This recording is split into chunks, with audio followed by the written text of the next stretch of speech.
네, 얼마 전에 태국 다녀왔는데 태국은 여름 나라죠.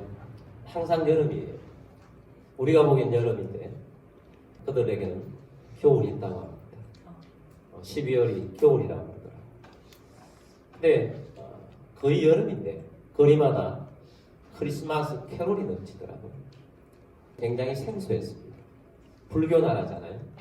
불교 나라인데 곳곳마다 불상들이 있는데 크리스마스 트리도 함께 많이 있는 것을 보았습니다. 그래서 이 나라가 크리스마스가 없는 줄 알았더니 크리스마스가 있구나. 그래서 굉장히 신기했습니다. 우리나라보다 크리스마스 분위기가 훨씬 더 많은 것 같아요. 성탄 문화가 이 나라에 많구나 하는 것을 느꼈습니다. 세상 나라에도 크리스마스가 있고 크리스마스의 즐거움이 있습니다. 세상 나라의 크리스마스는 성탄 문화죠. 성탄의 분위기죠. 많은 분위기는 쇼핑몰, 백화점, 대형 그런 마트나 놀이동산 이런 데서 크리스마스를 마케팅용으로 사용을 합니다. 그리고 사람들은 그 성탄 분위기를 즐깁니다. 그래서 이 성탄의 분위기가 예수 믿는 사람에뿐만 아니라 세상 나라에서도 굉장히 기쁨으로 함께하고 있고 심지어 불교의 나라에서도 성탄의 분위기를 마음껏 즐기는구나 하는 것을 느낄 수가 있었습니다. 근데 성탄의 주도는 교회가 해야 합니다. 왜냐하면 세상 나라에는 없고 교회가 가진 것이 있습니다. 세상 나라에는 없는 것이 구주입니다. 그러나 우리 교회에는 구주가 계십니다. 성탄의 주인공은 예수님입니다. 인간이 아닙니다. 근데 성탄의 분위기로 그냥 이벤트로 즐거움으로 성탄이 있는 것이 아니라 예수 그리스도가 중심이 된 크리스마스가 진짜 크리스마스라는 사실입니다. 예수님이 탄생하시는 날 밤에 천사가 들에서 양을 치고 있는 목자들에게 나타났습니다. 그리고 그들의 기쁜 소식을 전해 주었습니다. 누가복음 2장 10절 말씀 보겠습니다. 천사가 이르되 무서워하지 말라. 보라, 내가 온 백성에게 미칠 큰 기쁨의 좋은 소식을 너희에게 전하노라. 아멘. 천사가 나타나서 온 백성에게 미칠 어떤 소식? 큰 기쁨의 좋은 소식. 누구에게 미친다? 온 백성에게, 온 세계에게 미칠 기쁨의 좋은 소식을 너희에게 먼저 전한다. 목자들에게 먼저 전한다고 했습니다. 그 전한 내용이 뭐냐? 11절 말씀 봅니다. 오늘 다윗의 동네에 너희를 위하여 구주가 나셨으니 곧 그리스도 주시리라. 아멘. 오늘 누구의 동네? 다윗의 동네에 누구를 위하여? 너희를 위하여 누가 나셨어요? 구주가 나셨어요. 이 구주는 곧 누구예요? 그리스도 주시리라. 예수님이 이 땅에 탄생하신 것은 구주로 나신 것입니다. 그리고 이 구주가 그리스도라는 것입니다. 구약에는 히브리어로 메시아가 되시고 구주를 메시아로 기다렸고 이 번역하여서 헬라어가 되니까 그리스도가 된 것입니다. 그래서 구주를 기다리고 메시아를 기다리고 그리스도를 기다린 것입니다. 그래서 이 구주 메시아가 오신 것입니다. 사실 최초의 인간에게는 구주가 필요가 없었습니다. 아담에게는 구주가 필요가 없었습니다. 구주가 필요하지 않은 게 아담은 이 세상에 태어나고 이 세상 천지 만물 가운데 구주가 필요 없는 세상에 살았습니다. 그러나 아담이 사단의 말을 듣고 사단의 수하에 들어가자 그때로부터 죄와 저주가 들어오고 마귀 아래 있으면서부터 구주가 필요한 존재가 된 것입니다. 그래서 우리 모든 인간은 구주가 필요한 인간이 된 것입니다. 그래서 이 땅에 사는 것 자체가 아담 이후로 사는 사람들이 죄와 저주 가운데 살고 사는 것이 고통이에요. 사는 것 자체가 고통이에요. 때때로 즐거움도 있지만 사는 것 자체가 고통이구나 하는 많은 것을 느끼고 살아갑니다. 그래서 이 사는 것 자체가 저주받은 삶 가운데 살기 때문에 고통인 것입니다. 자, 이런 인류에게 필요한 분이 구주입니다. 하나님께서는 그냥 망한 존재들, 사망한 존재들, 사망할 존재들, 저주받은 존재들이 인간을 위해서 인간을 사랑하셔서 자기 아들 예수 그리스도를 이 땅에 보내시려고 구주를 보내시려고 작정을 하시고 2000년 전에 구주를 보내신 것입니다. 그래서 구세주, 그래서 모든 사람이 구세주가 필요합니다. 구세주가 필요하지 않는 사람이 아무도 없습니다. 물에 빠진 사람에게 반드시 건져줄 사람이 필요합니다. 불 속에 갇혀 있어서 지금 얼마 있지 않은 죽을 사람에게는 반드시 소방수가 필요합니다. 건져내야 될 사람이 필요하다는 것입니다. 오늘 우리들이 저주받은 우리 인생들에게 반드시 구주가 필요합니다. 그래서 구주를 보내시는데 구약에서는 이 구주를 보내시겠다고 많은 하나님의 흔적, 예언적인 흔적과 선지자를 보내서 선지자를 통하여서 예언을 많이 해주셨습니다. 그래서 많은 예언 중에 오늘 핵심적인 내용을 여러분들에게 예언의 말씀과 또 이루어졌던 말씀을 좀 말씀을 드리려고 합니다. 가장 중요한 부분들, 구주가 오신 가장 중요한 부분들만 여러분에게 말씀을 드리려고 합니다.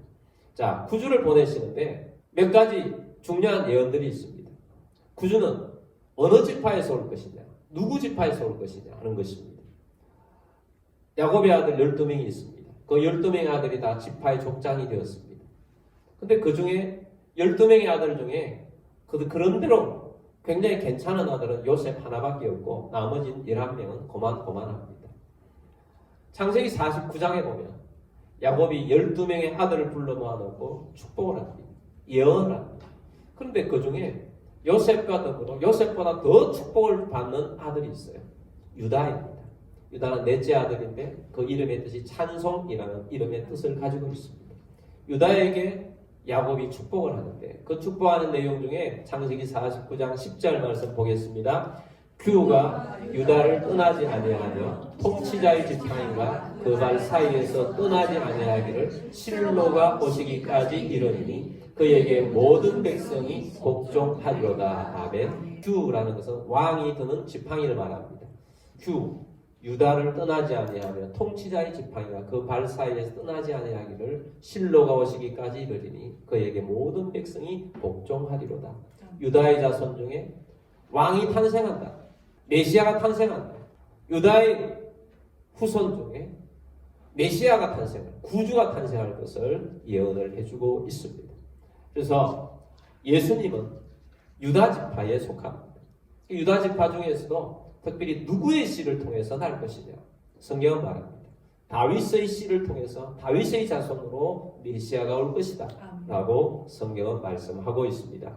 사무엘하 7장 12절 말씀 보겠습니다. 내 수완이 차서 내 조상들과 함께 누울 때에 내가 내 몸에서 날 내 씨를 내 뒤에 세워 그의 나라를 견고하게 하리라. 아멘. 내 몸에서 날 씨가 다윗의 후손으로 말미암아서 메시아가 탄생할 것이다 라고 했습니다.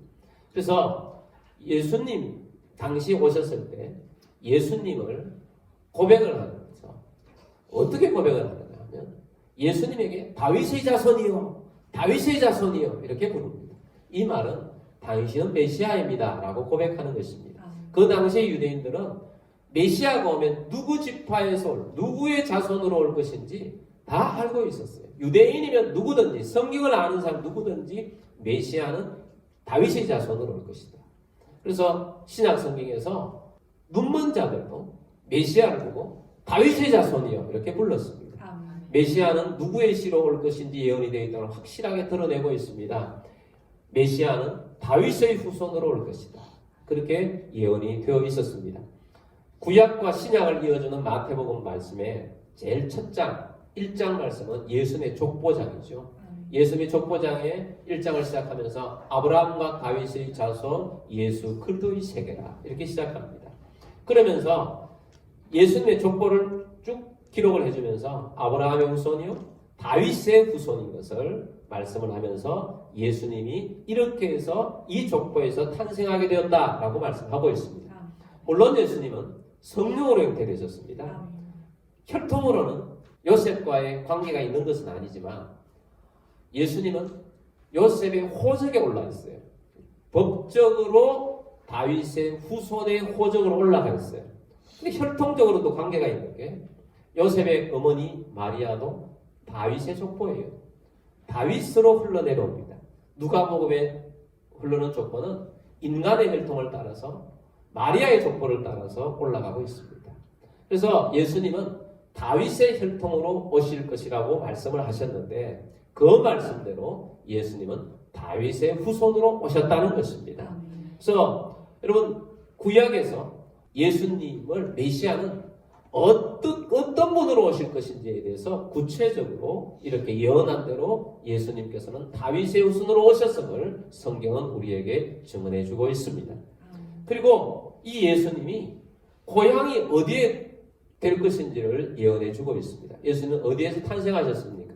예수님의 고향은 어디입니까? 베들레헴이지요.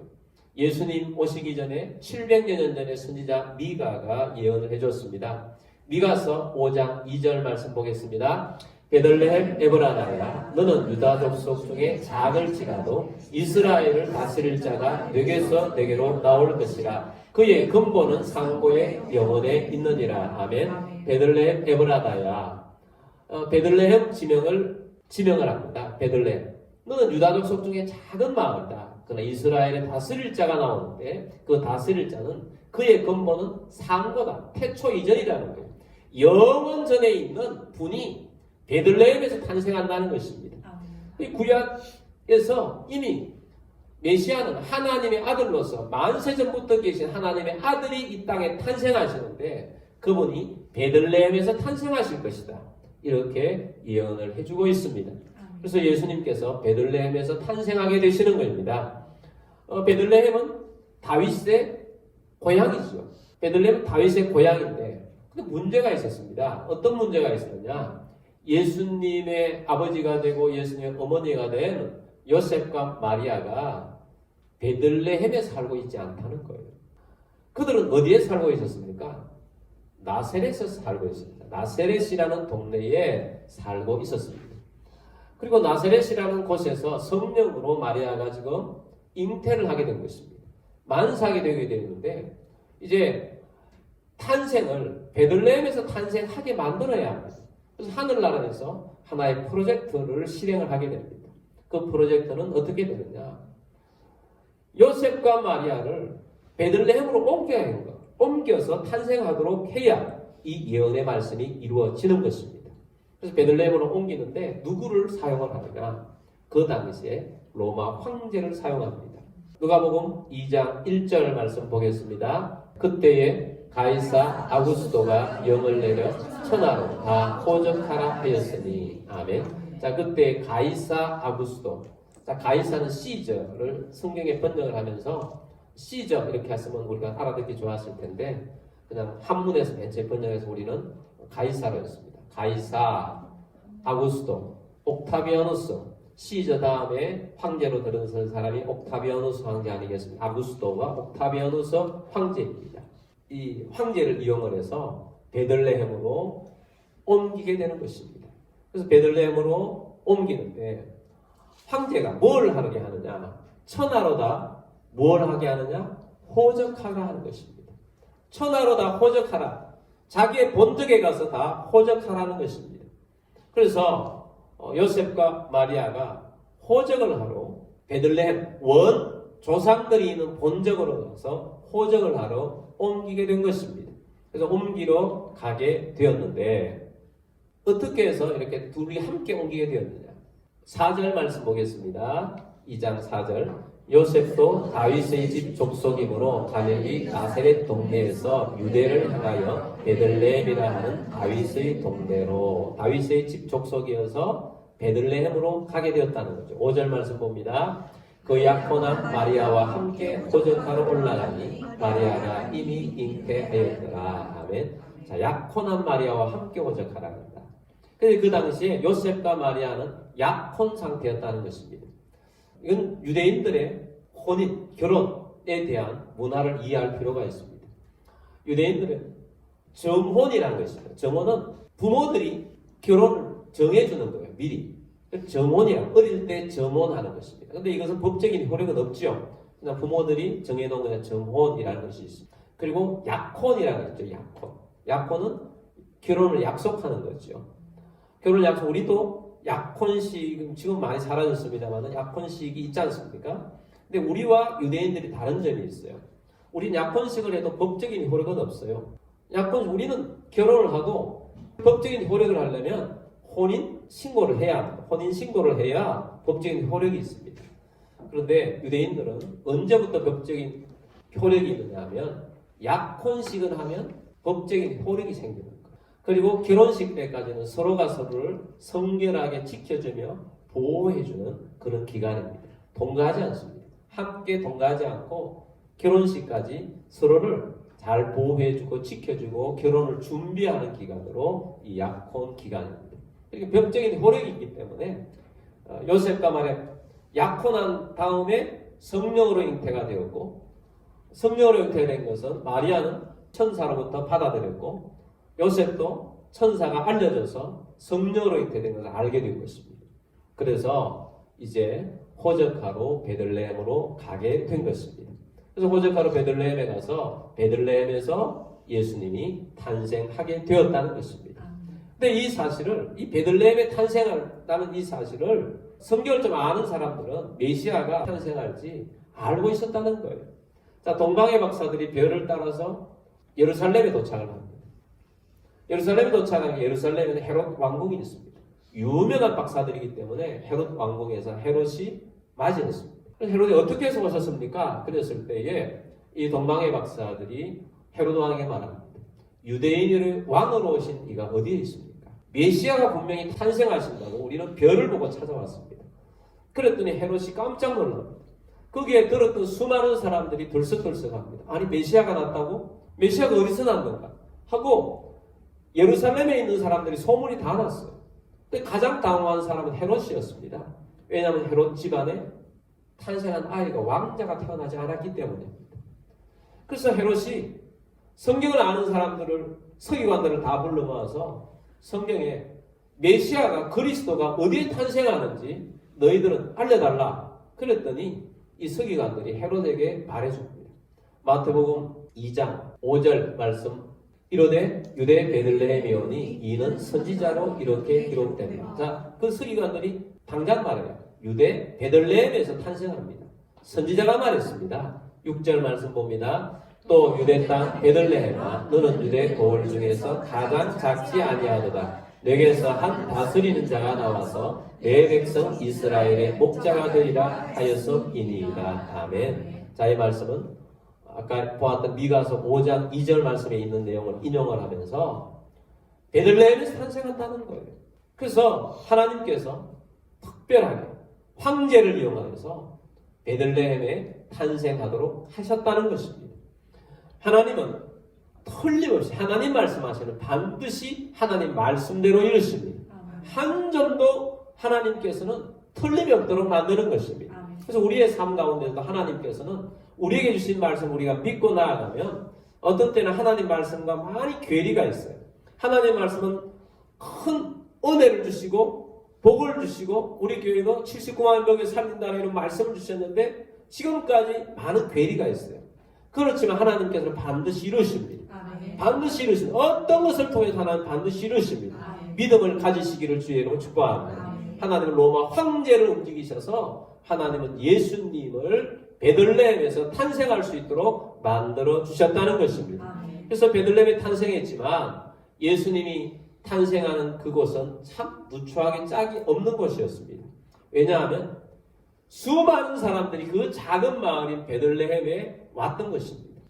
호적하러 온 것입니다. 미리 수많은 사람들이 호적하러 와서 숙소를 가득 차게 만들어서 요셉과 마리아가 만삭된 요셉과 마리아가 왔을 때는 있을 곳이 없는 것입니다. 그런데 어떤 누군가가 그 불쌍히 여겨서 마구간이라도 내어준 거예요. 그렇지만 구주로 오신 예수님이 마구간에서 냄새나는 마구간에서 동물들의 냄새가 얼마나 많이 납니까? 그런데 그 안에 구유라는 것이 얼마나 냄새나고 똥냄새가 가득한 그런 곳에서 예수님이 탄생하게 된 것입니다. 가장 낮은 곳에 탄생한 것입니다. 여러분, 예수님이 낮아지신 것은 우리를 높이려고 하시는 것입니다. 예수님이 낮은 곳에 오셨습니다. 낮은 곳에 오셔서 그곳에서 예수님이 탄생하셨지만 그러나 그분을 알아본 분들은 경배하고 찬양하는 것입니다. 여러분, 우리들도 경배하고 찬양하는 우리들이 되기를 바랍니다. 동방에서부터 박사들이 예수님 앞에 납작 엎드려서 절을 했습니다. 경배한 것입니다. 높인 것입니다. 최고의 예물을 예수님 앞에 드렸던 것입니다.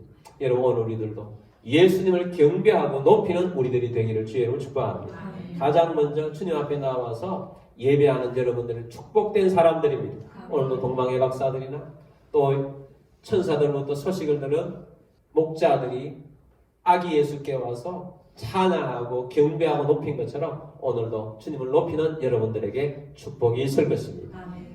첫 번째는 경배하고 찬양하는 것이고, 두 번째는 구주 되신 예수님을 믿고 믿음으로 사는 우리들이 되기를 바랍니다.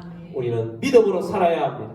예수님께서 우리들에게 주시는 이 믿음 귀중하게 여기고 믿음으로 살아갑시다. 믿음의 열매를 거두며 살아갑시다. 믿음으로 사셔서 승리하는 우리 모두가 되기를 바랍니다. 세 번째는 이 예수 그리스도를 증거하며 삽시다. 천사가 와서 온 백성들에게 주실 기쁨의 소식을 전한 것처럼 오늘 우리들도 이 기쁨의 소식을 들었습니다. 이 기쁨의 소식을 마음 백성들에게 알리는, 전하는, 증거하고 나타내는 그리스도인이 다 되시기를 주의 이름으로 축복합니다.